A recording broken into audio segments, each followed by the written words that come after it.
आज ढेंकानाल जिला सदर ब्लॉक बणसिंह पंचायत ठारे बणसिंह उच्च विद्यालय 1985 ब्याचर बंधु मिलन उत्सव अनुष्ठित हो जाइछि। एही उत्सव में 1985 मसीह बणसिंह उच्च विद्यालय अध्ययन करुथिबा प्राय 100 रु ऊर्ध्व छात्र छात्री शिक्षक माने जोग देइथिले।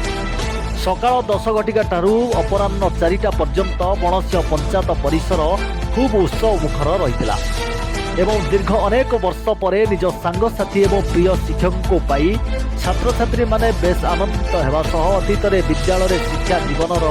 घटिथिबा सुख दुख स्मृति को परस्पर भितर आदान प्रदान करथिले। शिक्षक माने मध्य निजर अभिभाषण प्रदान करने सह ए उत्सव रे भोजी भातर बेस आयोजन करा जायथिला। Bureau report MM news.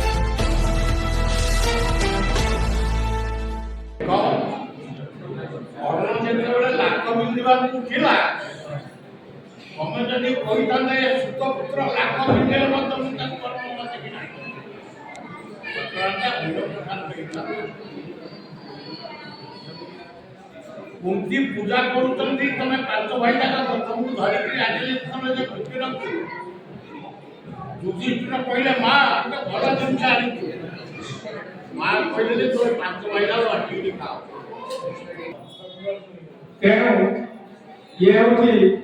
पिला को पढ़ेवा एवं वर्तमान पढ़ाउछि तार कारण होछि जे मो बही देखे ना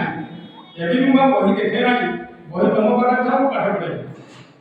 पता देखो जे एटा के मानसिकता रहउछि पिला को पढ़ेवा एवं पिला सहित मिसिबा ई समय निश्चित पढ़ी जाउछि भले पढ़ी जाउछि तापर अनेक पिला को संस्पर्श में आसी मो माने एठु गला पर 10 जन डाक्टर मो से छुट्टी करछि 10 जन डाक्टर एक काला मॉडल पिला तार नाम एलपीएस कोडा से सेंट्रल डॉक्टर एटी अछि नागपुर अछि नमस्कार बाबा क्लास चिहिबा तुम कोन कोन एलपीएस कोडा हमर तो फोन के मोर पेटे स्वास्थ्य खराब हो तो से जोगाजोग करी से बहुत खुशी से जो एमि अनेक मध्य मोर पेरा इति तो जातले दिले सेति भी बहुत पिला एति अनेक मध्य रहल एटा हम मोबाइल के शिक्षकता देनर सफलता एको निश्चित भल लागछि এই ফলটা হচ্ছে সমাজের ପାଇଁ এই যে সাহায্য সমান এটা হচ্ছে ମୋ ଶିକ୍ଷକ ଜୀବନର ସବୁଠୁ ସଫଳତା।